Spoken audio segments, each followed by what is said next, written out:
Now in this movie we are going to create our regular expressions.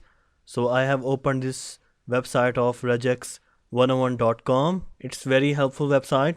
You can create your regular expression, and you can also apply it on the string to check the testing phase as well. Actually, you don't need this website. You can just create your regular expression in editor, but the core benefit of this website, you can create and check your regular expression on the same page as compared to making your regular expression in editor and every time moving toward your browser to check its output. So that's why I'm focusing on this website to save some time. Now in the last lecture I told you that regular expressions must start with the literal, and literal we have here is this forward slash. You can see that this forward slash is starting from here and it's ending right here. It's not accessible. So in this field we are going to add our regular expression.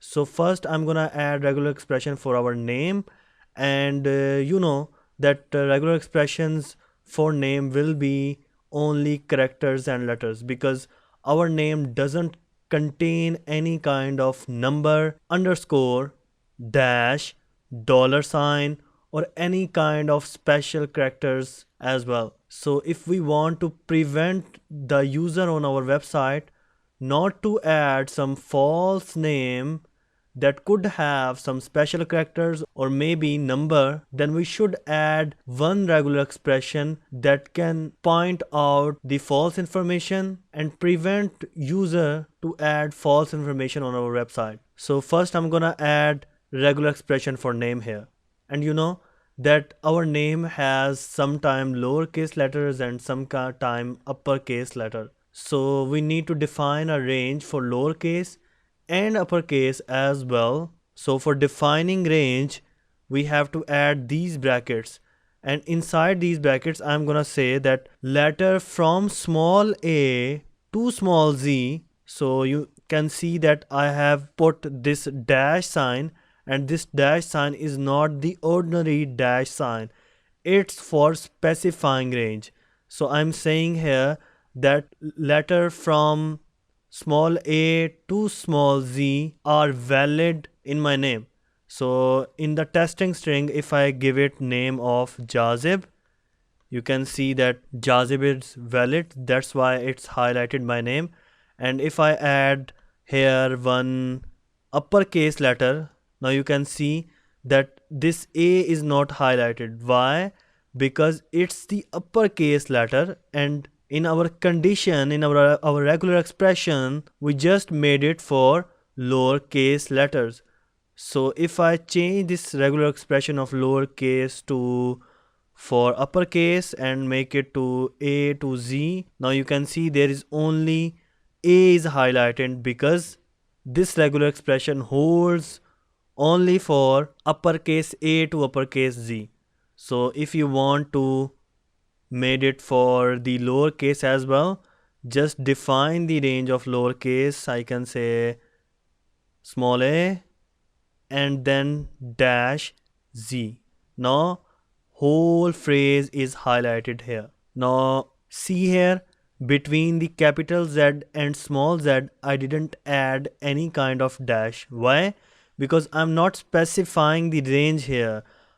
I have specified my range from a to uppercase z, and then from lowercase a to lowercase z. So I have this Jazib, then a. So if I add space here and then add Akram, then it's also valid because it's in the range from a to z to a to z. And I told you earlier in the last movie, if you want to pick many items from your box, you have to add static.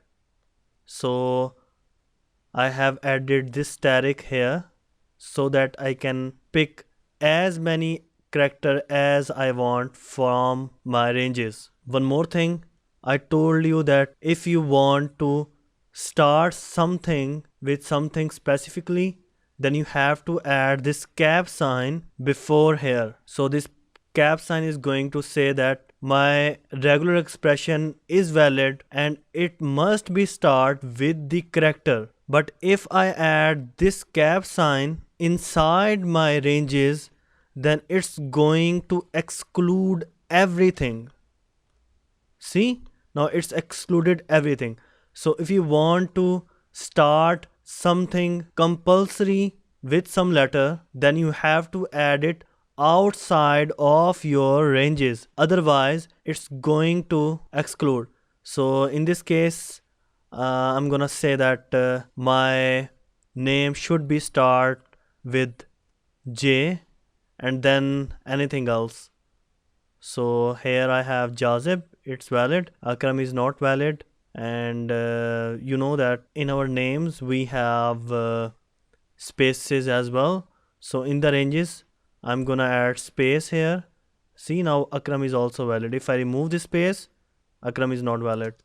You know that sometimes some people add engineer or doctor before their name and they wrote dr dot. So in this case, dot is also valid. So you can add in the ranges dot as well. So if I add here doctor and remove this J from the beginning, now it's also valid. And if I remove this dot from here, not valid at all. See, now only dr is valid and this name is not valid at all. And if I add dot here, this one is also valid. So by putting dollar at the end, we're going to make this regular expression to end within these limits. So this regular expression is valid from letter A to Z uppercase and letter A to Z lowercase with the dot and with the space as well. Now let's copy this regular expression from here, and in the folder of post I'm gonna add here one simple text file with the name of regular expressions.txt, and inside this file I'm gonna add here regular expression that we just made for name. And remember, you have to add forward slashes at the beginning and at the end as well. So this RE is for name. Now let's remove this regular expression of name from here, this string from here too. Now I'm going to add couple of test strings here. First I have name, then email, then I have some URLs. Now we are going to create regular expression for our email.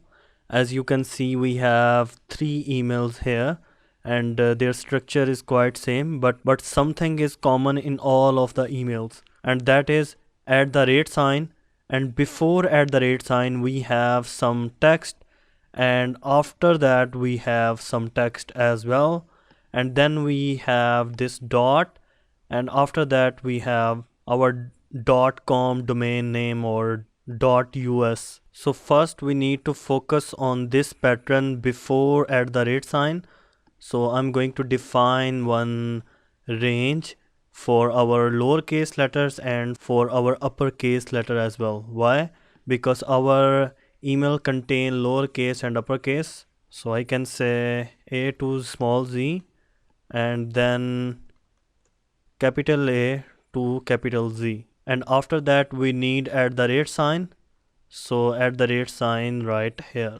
Now you can see that we are just highlighting these 2 characters from here and here, and the rest of the email is not valid. So we need to give it some minimum value here. I can say my starting point of email must have at least 3 characters or more than 3 characters. Now this part is valid. So we made our email regular expression for this part, alex @just. So now after @sign we have this simple text here. So grabbing this simple text, we need this regular expression again. Let's copy it and paste it right after @sign. Now we made our regular expression till @gmail. Now we have to focus on this dot, and I can say that this range should contain at least 1 dot and 1 here, and then after dot we have this text again. So let's copy this from here and paste it right after it again. Now our email, first email, alexalex@gmail.com is complete valid, and we made our regular expression and it's perfect. But here is the problem. This regular expression ccs.10.89 underscore at the rate of gmail.com.us is also valid, and having the dot and underscore sign is very common in some cases with some people emails. So we need to add these dot and underscore sign in our regular expression ranges. So we need dot here, and then we need underscore sign, we need dot here and underscore sign, same here, dot and underscore. Now this alex underscore john at the rate of yahoo.my.c is valid. We can also give it dash sign. No email contains spaces, so we don't have to worry for spaces. Now this email contain numbers as well, so we need to define our ranges also. So I'm going to define ranges right after my character from 0 to 9 here as well, 0 to 9 here as well, 0 to 9. Now these three emails are valid for this regular expression, but sometimes we have some emails like abc21 at the rate of mail.ca. See, this email is valid, but it's not picking our regular expression. Why? Because at the end we defined this condition that from this ranges, from characters, numbers, underscores and dot, you should get at least 3 character. That's why this email just has 2 character and it's not picking up this regular expression. Although in the third email, this ccs1089, we do have .us, but here we have .com first and then we have .us. So if we count from dot, we have 3, 4, 5 and 6, and that's why this email is valid and this one is not. So if I add one more letter here, a, now it's also valid. But sometimes some email has the address of .ca, .us or .pk, so we need to make this regular expression lower limit to be 2 comma at least 2 and more than many. So this regular expression is complete, and you can check it for as many as email you want. I have this email of my website, contact@jazibakram.com. This one is also valid. If I add some false email here, $34abc@yahoo.com, it's not valid. This email is not valid. That's why this phrase abc@yahoo is valid, but as a whole this email is false because email doesn't contain $sign. So we made our regular expression for the emails as well. Now let's copy this regular expression from here, and in my post folder I have this text file, and we have this regular expression for email, adding / at the end and at the beginning. So it's time we should add one more regular expression for our website for validating our website address and removing this one out from here.